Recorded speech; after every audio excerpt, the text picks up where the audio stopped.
ইমান ধুনীয়াকৈ মটৰমাহখিনি লাগিছে চাওক হিন্দুস্তান মটৰমাহ চাওক দেখাত কিন্তু বহুত ভাল লাগিছে ইয়া খাওঁতেও বহুত ভাল টেষ্ট আছে এটাকৈ গছত চাওক 15টা 20টাকে মটৰমাহ লাগি আছে মই যে আপোনালোকক এই থাম্বনেলত ফটোখিনি লগাই দিও নহয় এইবিলাক খেতিৰ ভিডিঅ'ৰ পৰা মই থাম্বনেলখিনি লৈখিনি আপোনালোকক মই দেখুৱাও চাব পাৰিছে বন্ধুসকল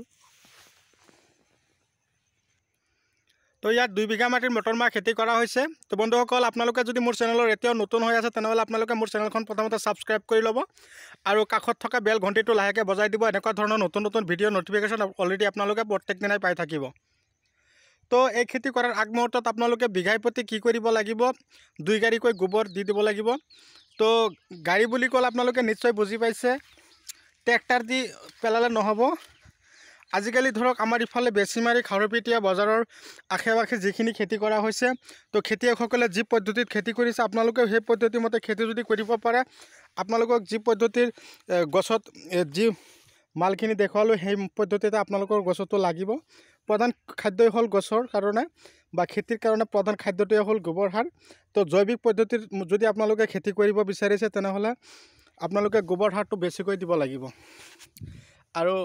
যেতিয়া মটৰমাহ গছত লাগিবলৈ আৰম্ভ কৰিব তাৰ প্ৰাকখনতে আপোনালোকে কি কৰিব লাগিব কেঁচু সাৰ যদি আপোনালোকে সংগ্ৰহ কৰি ৰাখিব পাৰে আপোনালোকে যদি ইচ্ছা কৰে যে মই নিজৰ ঘৰতে কেঁচু সাৰ বনাম তেনেহলে আপোনালোকে কেঁচু সাৰ নিজৰ ঘৰতে বনাব পাৰিব তো আপোনালোকে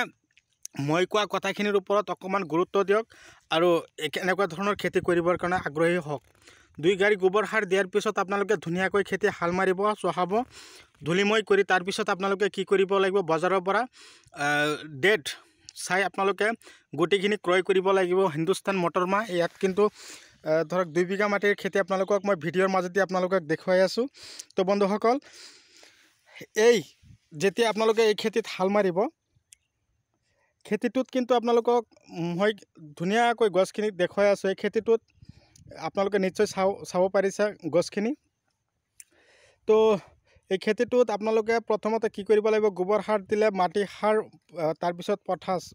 সুপাৰ মানে মাটি সাৰক মই সুপাৰ বুলি পটাছ আৰু 5 কিলো দিব সুপাৰ দিব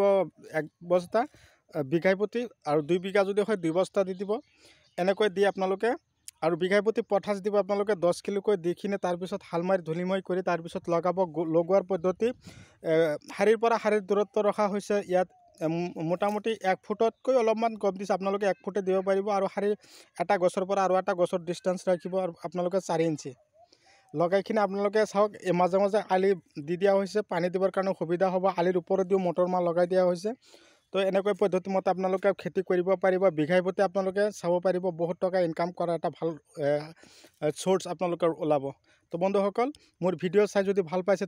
তেনেহলে আপোনালোকে মোৰ ভিডিঅ'খন যিমান পাৰে শেয়াৰ কৰি দিব আৰু যদি আপোনালোকৰ ভিডিঅ' চাই উপকৃত হৈছে তেনেহলে লাইক দি দিব তো মই আৰু বিশেষ দেৰি নকৰি আপোনালোকৰ মাজৰ পৰা বিদায় লৈছো পৰৱৰ্তী ভিডিঅ'ত মই আপোনালোকক পুনৰাই লগ পাম সেই আশাৰে ধন্যবাদ